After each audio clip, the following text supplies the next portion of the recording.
The year was 1912, and the Oklahoma plains were a sea of gold and dust.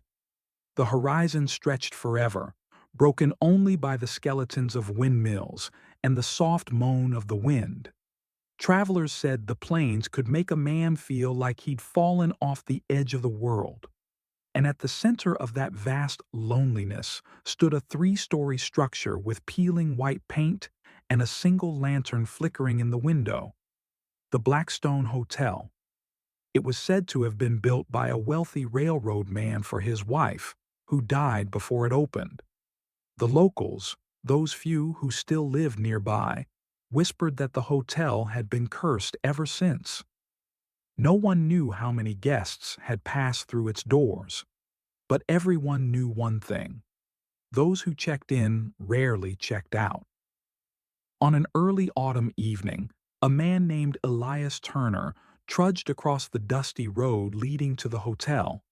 He was a traveling salesman, or what was left of one, carrying a worn suitcase filled with silverware samples that no one ever seemed to buy. His shoes were cracked, his hat frayed, and his spirit heavy. The sun dipped below the plains, leaving a ribbon of crimson light across the sky. When Elias saw the hotel's flickering lamp, relief washed over him. "Finally," he muttered, dragging his feet up the porch steps. Inside, the air smelled faintly of lavender and old wood. A tall woman in a black Victorian dress stood behind the front desk, her auburn hair tied neatly in a bun. "Good evening," she said softly. "Welcome to the Blackstone." Her nameplate read, Ms. Adelaide Moore. Her voice carried warmth, but her eyes, they looked far away, as if remembering something that no longer existed. Elias smiled politely. "Just one night, ma'am. I'll be gone by morning." She nodded. "That's what most say." Adelaide handed him a brass key, room number 9, and slid a leather-bound guestbook across the counter.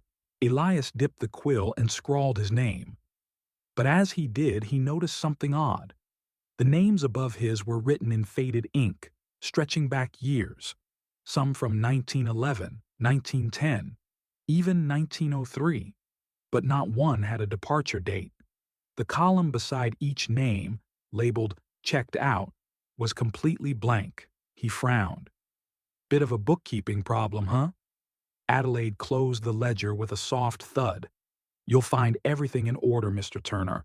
Dinner is at 7 sharp. Please don't be late." Her voice lingered on that last word. Elias chuckled nervously, tipping his hat, and climbed the staircase. As he did, he could swear he heard faint whispers coming from the empty hallway. At exactly 7, a silver bell rang somewhere below, and the smell of roast beef and potatoes drifted through the corridors. The dining room glowed with candlelight. Around the long oak table sat a small group of guests: a farmer with tired eyes and dirt-stained hands, a widow, quietly knitting near a candle, a young couple, their fingers intertwined, faces pale as porcelain. Elias nodded politely and took a seat. "Evenin', folks." No one replied. The only sound was the creak of cutlery and the crackle of the fire. Finally, he asked, "So, how long you all been staying here?" The farmer looked up, his voice barely a whisper. "Too long." Then the young woman dropped her fork. It clattered loudly on her plate, but no one moved to pick it up. Elias forced a nervous laugh. "Quiet bunch, huh?" The widow smiled faintly, her eyes glistening. "It's better that way, dear. Quiet keeps the walls from remembering." He didn't know what that meant, and maybe he didn't want to. After dinner, Elias retreated to his room, but sleep wouldn't come. The air felt heavy, like the calm before a storm. Around midnight, a faint piano melody drifted up from below, a child's lullaby, soft and sad. Curiosity tugged at him. He threw on his coat and followed the sound to the parlor. There, sitting at the piano bench, was a little girl in a white lace dress, her hair tied with a ribbon.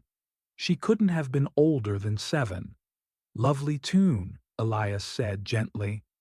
The girl didn't look up. Her fingers danced across the keys, slow and perfect. "Mama says I can't stop playing," she whispered. "Not until the song ends." "What song is it?" She turned her head slightly, revealing hollow eyes that shimmered like glass. "The one that keeps us here." Elias blinked, and she was gone. The piano lid was closed, the keys still. Only the faint echo of the lullaby lingered in the dark. Elias awoke to a strange silence. The room was colder than before, the wallpaper peeling in places he hadn't noticed. When he pulled the curtains open, he froze. There was no sunlight, only fog.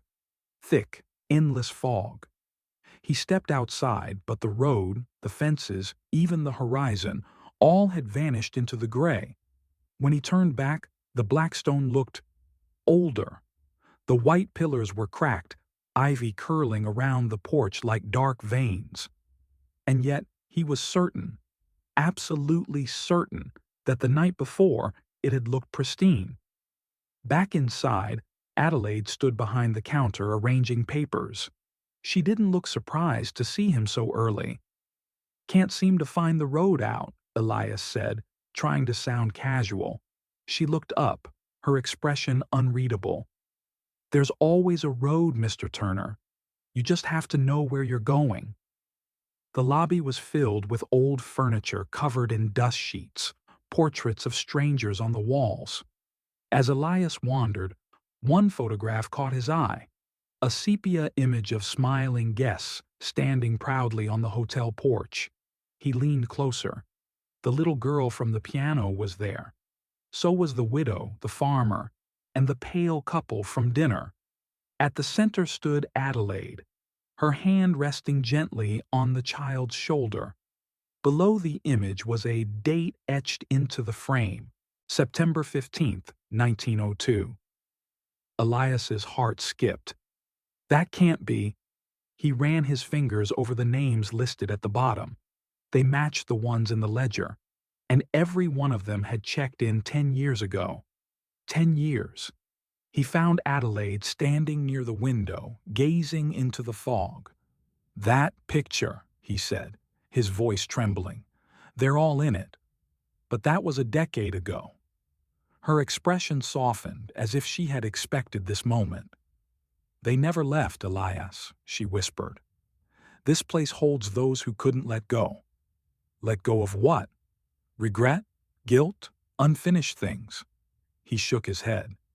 "You expect me to believe this is, what? Some kind of purgatory?" She smiled sadly. "Call it what you will. The Blackstone remembers every soul that dies with a heavy heart." Elias took a step back. "Dies?" Adelaide's gaze met his. "You shouldn't have made that turn off the main road last night. The storm came fast." His breath caught in his chest. "How do you know that?" But she didn't answer, only turned and disappeared through the doorway, her dress whispering like silk in the dark. That night the rain returned, thunder rolling across the plains like cannon fire. Elias sat in the parlor, staring into the flames.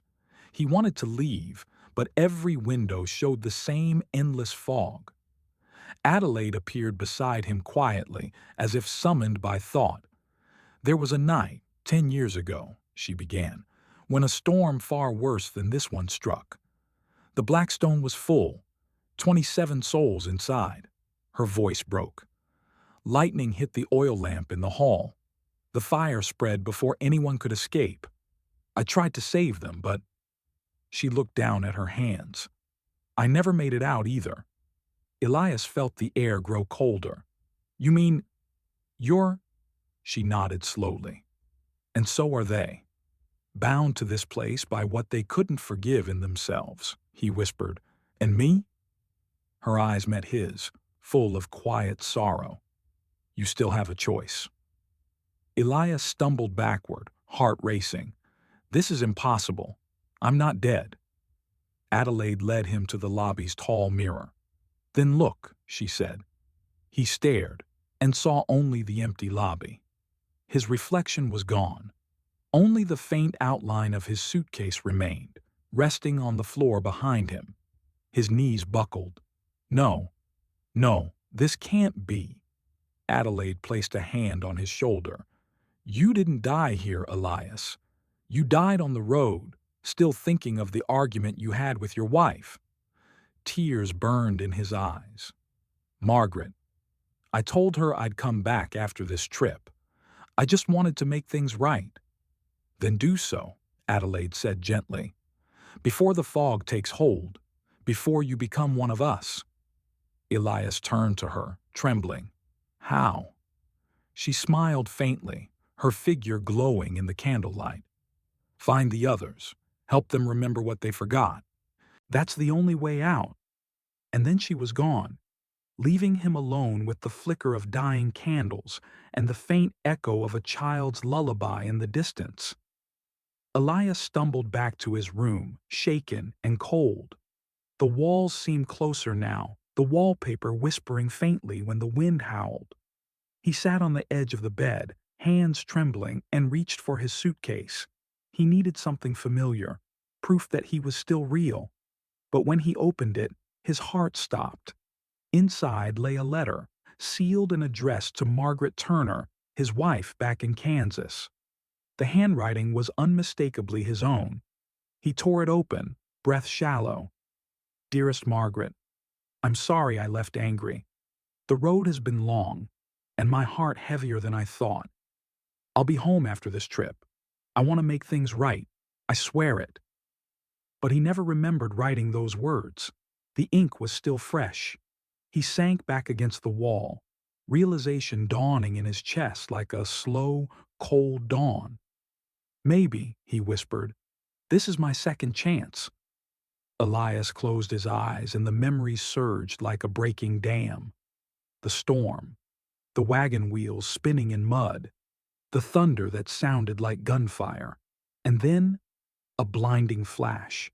He remembered the horse rearing, the sharp crack as lightning struck the tree beside him. The wagon overturned, his head hit the ground, and the world went black. He'd never made it out of that storm. His chest tightened. He looked at his trembling hands, pale now, translucent in the flickering lamplight. I'm dead, he breathed. Then, faintly, in the mirror across the room, fog began to swirl again, and within it, letters formed like frost. Only if you choose to be. That night, as Elias walked the quiet halls, he heard the sound of a child laughing softly, that same echoing giggle he'd heard near the piano. He followed it to the corridor outside room 3. A red rubber ball rolled slowly across the floor toward him. The little girl in the white lace dress appeared, holding her doll tightly. You shouldn't be here, she whispered. The fog will take you too. I don't want that, Elias said gently. Why don't you go outside? Play in the sun? Her eyes glistened. Mama says I can't. Not until the song ends. The lullaby? She nodded. She said we have to stay until we remember how to be kind again. Her words struck deep. Kindness, the simplest of things, now her chain. Elias knelt beside her. Then maybe I can help you finish the song. She looked at him with wide, hopeful eyes. Would you? He smiled softly. It's what I'm here for. Elias went to the front door that night, heart racing. He grabbed the brass handle and pulled. It didn't move. He pulled harder until the golden bell above the door chimed of its own accord. Behind him, Adelaide appeared, silent as the wind. You can leave, she said, quietly. But not yet. The others still wander the halls, trapped by their own sorrow. They need someone who remembers what mercy feels like. Why me? Elias asked, desperate. I'm just a salesman. I've got nothing to give. Adelaide smiled faintly. Sometimes the smallest souls are chosen to do the biggest healing. He looked back at the locked door, then at her. Then I'll help them, all of them. She nodded once and vanished into the fog. Elias found the farmer sitting by the fireplace, staring into the flames that never warmed.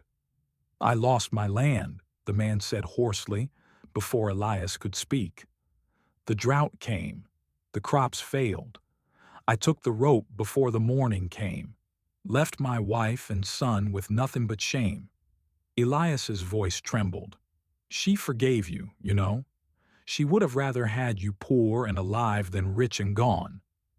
The farmer's eyes filled with tears. "You think so?" "I know so. Guilt's a wall, friend, and you've been staring at it too long." The man looked into the fire, and for the first time it burned bright. His form began to fade into embers of light. "Tell her I'm sorry," he whispered. "I think she already knows," Elias said softly, as the farmer vanished in a rain of sparks. In the upstairs parlor, the widow still sat with her knitting needles, though the yarn never grew.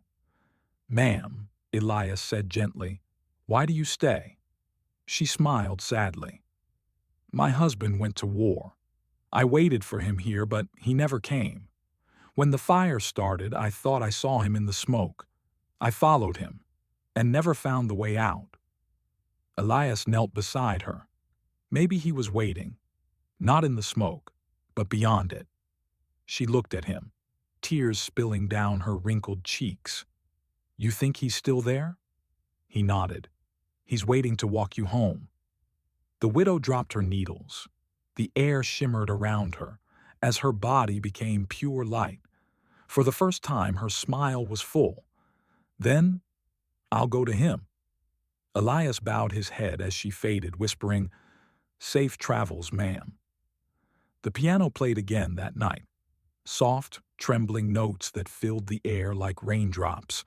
Elias entered the parlor to find the little girl seated at the keys, her small fingers shaking. "I remembered," she said, looking up at him. "I remember being mean to Mama once. I told her I didn't love her. Then the fire came."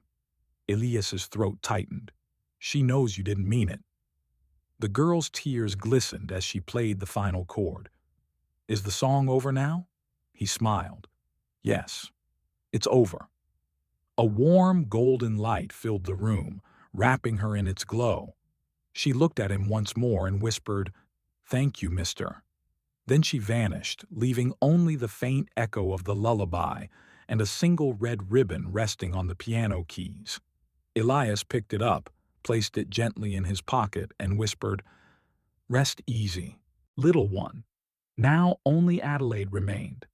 Elias found her in the dining hall, sitting where she must have sat the night she died, hands folded, eyes distant. "You helped them," she said softly. "I felt each soul find peace." "You can go too, Adelaide," Elias said. "You've done your part." She shook her head slowly. "I stayed because I thought I had to, because I built this place on promises I never kept. The guests trusted me, and I failed them." Elias took her hand, cold, weightless, trembling. "You didn't fail them. You saved them. They're free because of you." Tears welled in her eyes, glimmering like dew. "And what of you, Elias? Will you leave?" He smiled faintly. "Not without you." Adelaide's voice broke. "I've been waiting 10 years to hear those words." The fog outside began to lift, and sunlight touched her face for the first time in a decade. The sound of the bell echoed softly as they walked together toward the front door. The once heavy brass handle now gleamed, warm in Elias's hand. He turned to Adelaide. "Ready?" She nodded, tears streaming down her pale cheeks. "Ready." The door opened, and beyond it stretched a world of golden fields and clear blue sky.